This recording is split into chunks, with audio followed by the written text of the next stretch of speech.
बात उस समय की है जब यक्षिणियाँ उत्पन्न हुई थी, बहुत कामातुर होने के कारण। जब वह ऋषि और मुनियों को छूने लगी थी। बहुत समय पहले एक महान ऋषि हुआ करते थे, जिनका आश्रम एक नदी के तट पर था। ऋषि घोर तेजस्वी थे और उनका तेज उनके चेहरे से झलकता था। ऋषि के तेज को देखकर जो यक्षिणियाँ धरती पर उत्पन्न हुई थी, उनमें से एक उन पर मोहित हो गई। वह यक्षिणी उन पर इतनी मोहित हो गई कि ऋषि को पाने की इच्छा से वह वहां पहुंची जहां ऋषि कठोर तपस्या कर रहे थे। ऋषि के पास पहुंचने के बाद फिर वह यक्षिणी अपनी शक्तियों से बेहद खूबसूरत शरीर धारण कर लेती है और वह अपनी कामुक अदाओं से ऋषि का ध्यान तोड़ने की कोशिश करने लगती है। उसके बाद जैसे ही ऋषि की नज़र उन पर पड़ती है और वे ऋषि उस यक्षिणी के रूप को देखकर इतने कामुक हो उठे कि उसे अपने साथ आश्रम ले आए। उसके बाद ऋषि उस यक्षिणी के सौंदर्य में इतना खो गए कि कई वर्षों तक उसके साथ संभोग करते रहे। एक दिन उस यक्षिणी ने ऋषि से कहा, हे ऋषि, अब मैं वापस जाना चाहती हूँ, इसलिए आप मुझे अब जाने की आज्ञा दीजिए। पर वह यक्षिणी कुछ और ही चाहती थी। उसके दिमाग में ऋषि के प्रति कुछ और ही चल रहा था।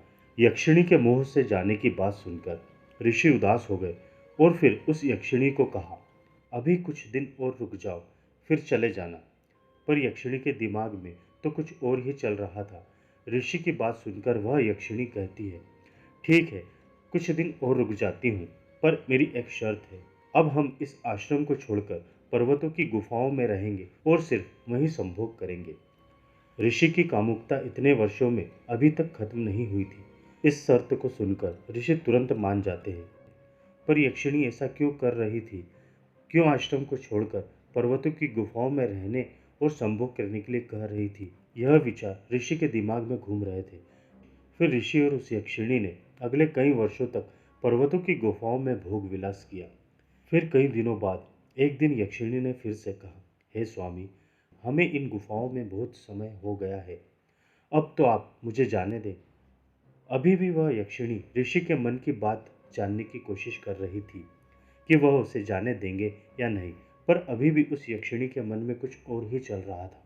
अब ऋषि ने उस यक्षिणी से क्या कहा और यक्षिणी के मन में क्या चल रहा है, क्योंकि यक्षिणी ऋषि के शरीर को पाने के उद्देश्य से आई थी, वह तो पूर्ण हो चुका था। तो यक्षिणी ऋषि से क्या चाहती है, जानने के लिए हमारे चैनल को सब्सक्राइब जरूर कीजिए, क्योंकि हम इस वीडियो के दूसरे भाग में बताएंगे यक्षिणी ऋषि से क्या चाहती है और ऋषि के पास ऐसा क्या खास है।